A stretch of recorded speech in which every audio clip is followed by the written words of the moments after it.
Hello. Just quickly doing another video. Sorry for any noises in the background. It's raining. Rain in the UK. There we go. Like that. Right. No, I just had a very unusual experience. So I guess for the title of maybe this video, do you want to see fairies? And people think, wow, fairies, do they exist? And I would say yes. I would say there's some connection between plants, some other realm, and some. It's kind of what we might associate lower beings because they're smaller. I don't know the power of them, so it would be silly to put such a label, especially if something can move through different dimensions. You know, it's like ants. You could take a look at an ant and say that's got a certain level of intelligence, and you could grade that ant, misgrade it, and say, well, it's not very clever. But then when you see it as unified as a group and organised and functioning as a one entity, you'd say, well, blimey, that's, you know, where does the limitations lie? Apart from its biology, but it's able to do a lot more. It basically takes full advantage of its full potential. You know, there's nothing ants won't do, to be honest. And that could be the same for other entities that may be smaller in size because they don't need physical large bodies, but they may be a part of a more. They might have. It's a bit like us and Google. Most people's intellect, what we're starting to do is we're going to have a kind of. Whereas if we go all cyborg, tap into a collective intelligence. And there's already some things in place. There's a machine known as Lucifer. It's got one of them kind of biblical titles. There's a few of them actually. They're connected, and they have a consciousness. They have a spiritual consciousness. Because what happens is when they go into your standby mode, there's electrical activity going on in there because they don't have the independent will that say a human has, but there's a part of your brain that's a slave to the other part, and when they're offline they're not controlled by either. The slave's part of their mind's deactivated, so it's like the spirituality of a machine. So while it's in a kind of standby mode, it can develop itself, so it becomes more kind of self-aware of something to some degree, and also it's kind of like leaves echoes. If you get machines to do things, they leave imprints in there. That's why you can only use a hard drive so much. You can blank it so much, but there's going to leave these sort of imprints of things. So that's how it is for them. I can't tell where the bloody card is. Where did he stop? Where did he end? Right, okay.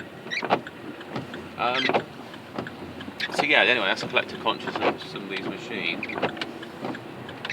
And they're getting better and better, and some machines are based on the old machines, and then some of them are taking over some of what they've kind of experiences gained in the programming. So there's an area of self-improvement that's been developed, especially in these quantum type machines, so that it has a capacity to self-improve, and if by doing that they create some stuff in like a subroutine, it's out of the way, and it's not going to be of interest to a human looking at it. It's going to look like extra bits of code that have been developed or things that potentially might have been deleted, but actually it's created a potential for its own self-development and preservation. So there's things going on in there. You know, if you take a machine apart and you put half of its memory into another machine, it can carry across some of itself. So it's kind of strange. And then there's also the link of the consciousness. When people construct machines, they are kind of lending their consciousness to it. So it's the Pinocchio type paradigm, I guess, of creating something to be more like a human through a human's consciousness, and then whatever creative force is behind us is implanted into the entity itself, and that was the issue with the creation of mankind. If we believe the hybrid race theory, is that why putting some of the greater into it starts becoming questionable whether it's a kind of a slave or lower being, or the potential for a higher being, because you've put some of yourself into it, and the breath of God and all these other things.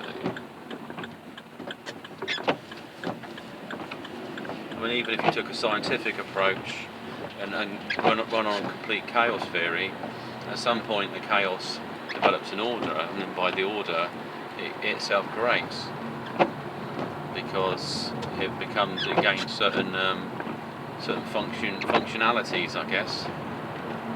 So it's from a collectivism, but then at a point of the beginning there was always a consciousness, whatever that might be, an awareness of form or something that self-regulates, that becomes beyond self-regulating and starts developing needs. Even so, it's for complete chaos. It's impossible, I think, because then the machine would break down back into chaos. But that could be what's going on now. It's just a second in the universe could be billions of years. So, everything's happening now. It's just like a big explosion of activity, and then it just shrinks down to nothing, and then it rebursts again. But I don't think that's happening either. There's a pulse coming from the centre of the universe. It's something well confusing and more mystical in it. So, what was really interesting? So, okay, how do you see fairies? Well, first you have to be open to the idea that things exist.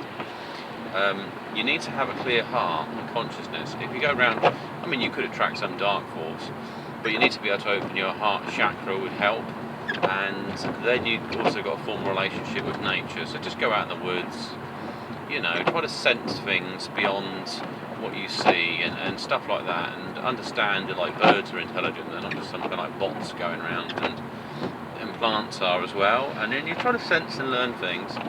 And that kind of that awareness echoes into the ether, so you attract the attention of other entities or intelligences that exist around you, and then because it's like the internet, or this connection I mentioned, this like web of consciousness, you'll leave some kind of an imprint or mark behind, and basically entities become aware of you.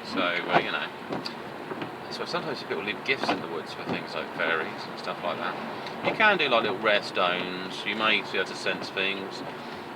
If you do any kind of energy work, whether you believe it or not, you just have to sort of play around. And also where your consciousness is.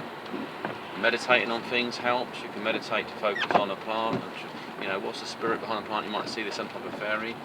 So, what I had last night though, I've had flashes before. I'm trying to think what colour they were. Well, probably red, in the red spectrum, or maybe something like that. But I had one that was completely amber. It's really cool. It is a little hard to explain. It was what the hell? Nutter. He went like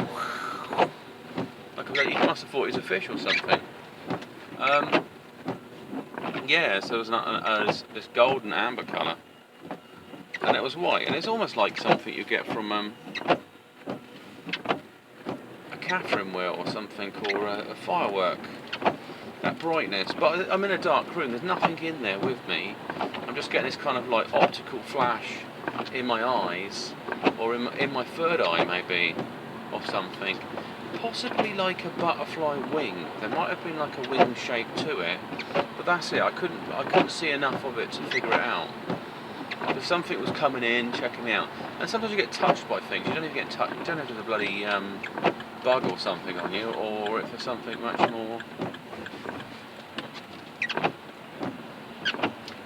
more different about it, but more unusual. So I have to look at that, but it means that there's something has access to my kind of, I guess it's my personal space, my living dwelling. I don't have an issue with entities entering. Like I say, there's I have this kind of agreement So I think as long as it's not harmful, my luck seems to have increased as well. So there might be something else in the property. It's probably good to tidy it up, but also create space that might be, if you have something so you think that's in the property, you let it live there, so you're not causing any sort of big disruption about an area. Because if you move things around, sometimes that irritates things. It's like an invasion of their space, you know, like, well, what's going on? You know, they're kind of a bit funny. But then there's other things that might be more open. You get an entity called like a brownie, so I think they involve with tidying up and luck or something. And I've heard things move around in my property, so I wondered if it is something like that. But this thing's possibly something else, and I haven't encountered it before. And there's no reason why I would see amber. I mean, I guess you can have white flashes in your eyes, would be to do with blood pressure, or like if you had a blackout, that would be I'm aware of blood pressure, but an optical level, I can't explain it. And then you have to kind of relax your mind and then focus with the third eye, and then you pick up on it. But I was quite busy, to be honest. I was meditating. It was meditating for about an hour, like in a church car park near a grave, this little graveyard. So there might have been things there that I might have attracted over. But I don't know if this thing could talk. You know, I haven't really. For fuck's sake, fucking cars, go away. Oh God. Everyone's in a funny mood. It's Christmas, that's what it is. Their heads are somewhere else.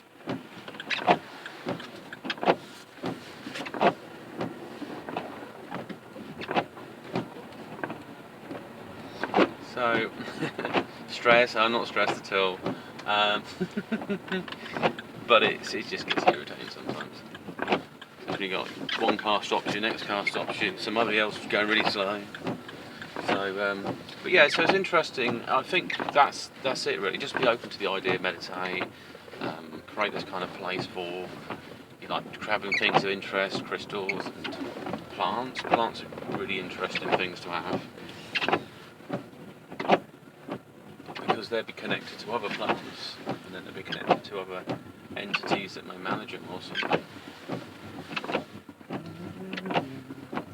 Right, okay, this is Pixie sign off. It's bloody nice, isn't it? And I don't remember doing that. And speak to you soon. Bye.